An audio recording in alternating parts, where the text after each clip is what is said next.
Hey everyone, I'm Claire, and I want to share a chapter of my life that revolves around challenging relationships with my in-laws and husband. Currently navigating the complexities of a divorce, I thought it might resonate with those of you who've experienced unwarranted criticism from your in-laws. Let me take you back to how it all began. I met Zane, my now estranged husband, on a dating site when I was a 19-year-old college student. Zane, at 25, had a stable job. Despite the age gap, love blossomed between us.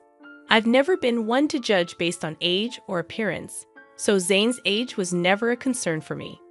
However, Zane struggled with our age difference. He often questioned, "Why are you with me, Claire?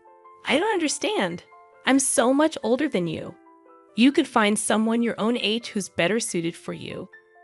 Yes, I could, but I don't want to. I fell in love with you, and age doesn't matter to me. Zane, burdened by insecurities, persisted. "There must be other reasons, Claire. It's not natural for someone like you to love someone like me. I wish you'd tell me the truth." I am telling you the truth. I don't want to date boys my age. I love you, and that's all that matters to me. Despite my assurances, Zane struggled to believe me, revealing deep-seated self-esteem issues that may have contributed to his single status. Determined to prove the authenticity of my feelings, I embarked on a journey to demonstrate the depth of my love for him. Throughout our entire relationship, I refrained from letting Zane spend money on me. While I wasn't a broke college student, I wasn't rolling in wealth either. Despite my financial constraints, I made sure to buy him gifts and cover my own expenses each time. I held a modest job, so I wasn't destitute. Zane seemed to appreciate these gestures. Regrettably, Zane's low self-esteem persisted, and he continued to doubt the authenticity of my love. Despite my best efforts to be supportive and understanding, his mistrust shattered my heart. It wasn't until the first 2 years had passed that I discovered the root of Zane's self-esteem issues. Meeting his parents, Michael and Molly, shed light on his struggles. Michael, Zane's father, had experienced a stroke of luck, winning the lottery and dramatically improving their lives. They purchased an extravagant house and secured their future with the remaining funds. However, Michael and Molly carried an air of superiority. During our initial encounter, Michael boasted, "Not everyone can make it big like me. I was a hard-working man, and look where it got me. Do you know how uncommon it is to win a huge lottery? The chances are very low, but I did it on the first try." They took pride in their decision-making skills, insinuating that Zane, despite completing college, would never match their financial success. Molly hinted that Zane's previous partners were gold diggers, leaving as soon as their financial situation improved. The couple openly questioned Zane's ability to make sound choices. This attitude infuriated me. Zane's parents indirectly accused every girl he dated of being interested only in his money. Over time, Zane internalized these beliefs, contributing to his insecurities. The insinuation that I, too, was a gold digger became a humiliating part of the narrative. Fed up with the unjust assumptions, I decided to defend both Zane and myself. I declared, "I'm sorry, but I have to disagree with you. Zane has worked hard to establish himself in his career, and with time, he will achieve even greater success." Michael rebutted, "Well, that doesn't change the fact that women only want him for money. The money we have is ours, but Zane does co-own the house. Ultimately, it will be his when we pass. Let me tell you, every time they see our $200,000 house, I swear these girls see dollar signs in their eyes." I can't vouch for Zane's past relationships, but I'm certainly not in this for the money. I love your son, and that's the reason we're together. I have no interest in your house. Don't worry, Claire. Sometimes it's challenging to accept that people can be successful and live in nice houses. You live in a small rented apartment with roommates. After spending time around our house, you might start desiring it too. It's just a matter of time. Michael and Molly's comments were pushing my anger to the brink. I was on the verge of exploding. Zane heard it all but chose not to respond or defend himself, steering the conversation in a different direction. His nonchalant attitude surprised me. On our way home, I decided to address it with him. Zane, your parents are being unkind. They're insulting both of us. Why didn't you speak up? What did you expect me to say, Claire? I can't be certain they're entirely wrong. Women in the past have used me to try and benefit from my parents' wealth. They made grand plans involving the house and how it would be ours once my parents passed away. Even if they were gold diggers, that doesn't mean I am one too. You stayed silent when your family insulted me as well. You know my family is well off now. There's a chance they're right about everything. I'm not saying you had bad intentions, but I can understand why it might seem questionable. You don't have parents, so you rely on my inheritance alone. What you're suggesting is absurd, Zane. I've never pressured you to spend money on me. And just because I don't have an inheritance doesn't give you the right to label me a gold digger. Zane remained unwilling to acknowledge my concerns, insisting that he loved me, and the reasons behind it didn't matter. He shrugged off the need for further discussion. While some might have found solace in such assurances, I couldn't accept the thought of him harboring negative beliefs about me. I attempted numerous conversations, hoping to make him understand my perspective. I even suggested therapy, recognizing its potential benefits for him. However, he adamantly claimed there was nothing wrong, causing me to eventually abandon the effort. As time passed, I distanced myself from his family. We became engaged shortly after my college graduation, and although my job paid decently, I started saving to contribute to our wedding expenses. We split the costs evenly and got married when I was 22. However, the subsequent 3 years turned into a tumultuous period of my life. Zane frequently visited his parents, returning home in a sour mood each time. I knew Michael and Molly were still taunting him and branding me as a gold digger. Despite my pleas for Zane to limit contact with them, he continued to engage with his parents. Their words poisoned his perception of our relationship, convincing him that no one could genuinely love him. Even after years of love and care, Zane remained suspicious of me. The burden of constantly proving myself became increasingly draining. However, the breaking point arrived on Zane's birthday. In line with his preference for small celebrations, we had a quiet cake party at home.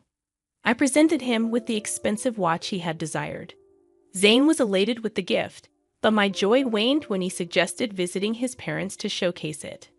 Despite my reluctance, I accompanied him at his insistence. Upon reaching their house, Zane eagerly displayed the watch to Molly and Michael. "Mom, Dad, look at this beautiful watch Claire gave me. I've been wanting it for a while now. Isn't it gorgeous?" "Oh, did she know, Zane? It seems she does love you after all. We were quite concerned for a while there." "Don't get carried away, Michael. She's a gold digger. She married our son because we own a $200,000 house. Let's not forget the facts." "Yeah, you're right. I almost forgot that the house is the only reason Claire married Zane." "Excuse me? Why do you think I married your son for your house?" "Well, you were just living in an apartment after working for 4 years. Besides, Zane is so much older than you. Why would you marry him unless you want something from him? I'm sure our house was always an attraction, if not his money. I married your son because I love him. All your theories about my gold-digging intentions are wrong. Zane knows the truth, and he will tell you that, won't you, Zane?" To my complete surprise, Zane remained silent. I was already feeling uncomfortable with my in-laws' belief that I was a gold digger, but Zane's reaction, or lack thereof, shocked me. He kept his head down and avoided eye contact with me. Feeling perplexed, I decided to push him a bit. I couldn't fathom why he wasn't standing up for me. "Why are you not saying anything? Your parents always thought I was a gold digger. How will they know the real me if you don't tell them? Why are you quiet? Tell them they're wrong." I don't know what you want me to say, Claire. I don't know if my parents are off the mark. There might be a possibility that you're after this house." "Are you serious right now, Zane? You believe I married you for your assets?" "He's not wrong to think like that. It's suspicious that you've never considered buying a house. You haven't even discussed it with him. For someone renting a place, owning a house should have been a priority." "Yeah, It should be a priority, but you've chosen not to work toward owning a house. Our place is expensive, and you can't afford something like this even if you tried. So you decided to marry Zane and settle here. That makes more sense to me. I mean, why would you marry me, Claire? You might have feelings for me, but I think there's more to it than just love. I found myself speechless after this exchange. All the love I had for Zane seemed to have been reduced to nothing. At the end of the day, my in-laws and even my husband viewed me as a gold digger. While my in-laws' reaction bothered me, it was Zane's response that devastated me. In that moment, I made a decision. I wanted a divorce. I didn't immediately disclose my decision to them. I waited for the right time. So when Zane and I returned to our place, I contacted a lawyer and initiated the divorce process.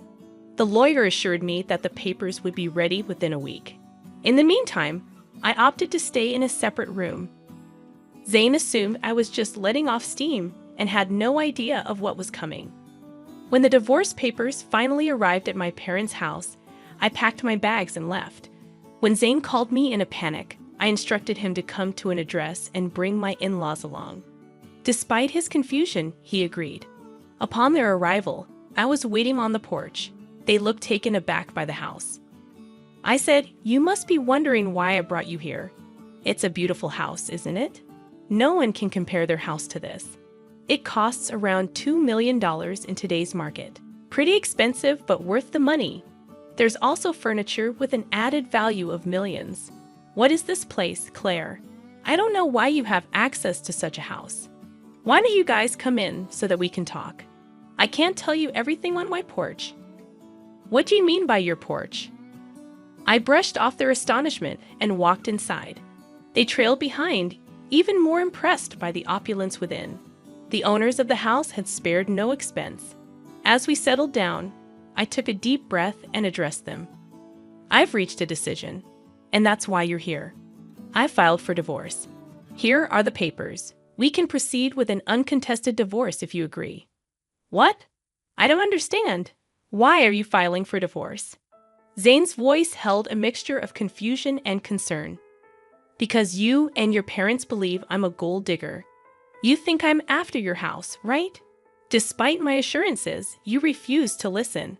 So I'll spare you from my gold-digging self and divorce Zane. It seems that's what everyone wants. You're considering divorce just because my parents told the truth. That's ridiculous. We didn't say anything untrue. Why the dramatics?" Zane's tone betrayed his disbelief. "I think this is for the best, Zane. If she's adamant, you should sign the papers.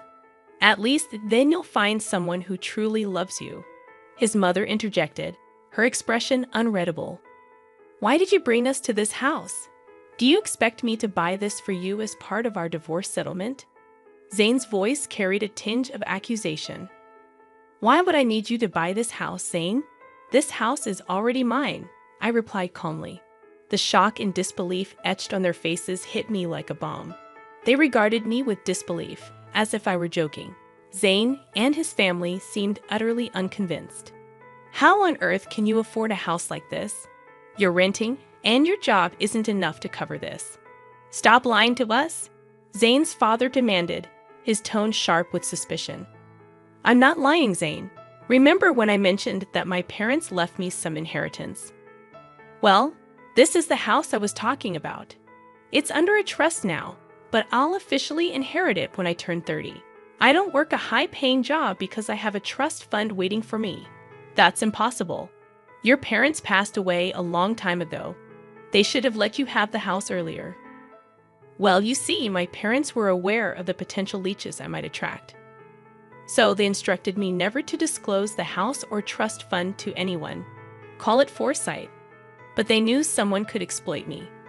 Hence, they placed everything in a trust to keep it safe until I reached 30. By then, I'd hopefully be settled with someone who genuinely cared about me, not my inheritance." "Oh my God, Claire. You should have told us about your wealth. We had no idea. This is a sizable house you have. We could all live very comfortably here." "Yeah, you should have shared that sooner. We thought you were after our house. We could have avoided all the misunderstandings." I'd always knew Claire was perfect for Zane. I've been saying she's a great woman. Look how wealthy she is. Zane really found a great match. Hearing this, I couldn't help but laugh. Their attitude toward me had shifted so rapidly that it made my head spin. What was even more bizarre was that they soon seemed to forget about the divorce filing. I took out the divorce papers and signed them. As I was saying, here's my signature for an uncontested divorce. You can just sign these to make it easy if you want to fight. We can take this to court. I won't live with you anymore. Claire, listen to me. There's no need to rush this. You've already proven you're not a gold digger. There's no reason to get a divorce anymore. We'll even apologize for any misunderstanding. That should make things better, right? Yes, Michael is right. We're sorry, Claire. We doubted you for no reason. I don't want your insincere apologies, Zane. For 2 years, you allowed your family to berate me and label me a gold digger. I expected you to at least defend me. But no, you sided with them and accused me of being a gold digger as well. I won't stay with someone who doesn't respect his wife. I'm done with you. We can part ways amicably or involve the courts. The choice is yours. Zane, Molly, and Michael tried their best to change my decision, pleading with me to let go of the past. In their minds, what happened was just a simple misunderstanding. Not once did they show remorse for tarnishing my name. Their audacity fueled my anger. When I reached my breaking point, I demanded they leave before I called the police. My anger intimidated them, and they left. Over the next few weeks, Zane and my in-laws continued to harass me daily. They begged, pleaded, and even offered bribes to convince me to stay. Their belief that I could be swayed with money only intensified my fury. It revealed that they still considered me motivated by financial gain. The irony was that, as Zane co-owned the house with his parents, I was entitled to half of his share.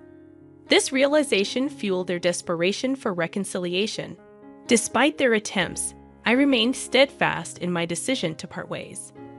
I relocated all my belongings to my parents' house, asserting my right to stay there even before officially taking ownership. Zane and the in-laws persisted in reaching out, prompting me to change my number entirely. I wanted to avoid their constant attempts to contact me from unfamiliar numbers. Zane attempted to discuss matters at my workplace, but security was informed and asked him to leave.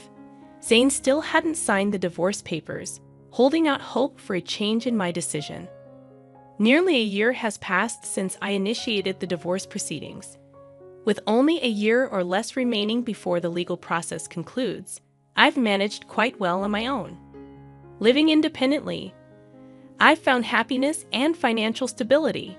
While I've gone on dates, I'm not considering anything serious at the moment. According to a cousin of Zane's, they are apprehensive about paying me my entitled share of the house. Legal fees are piling up, and their savings are insufficient. Zane is even pushing for a sale, harboring resentment toward his parents for the upheaval in his life. At this point, I simply don't care and only want to be free from that toxic family.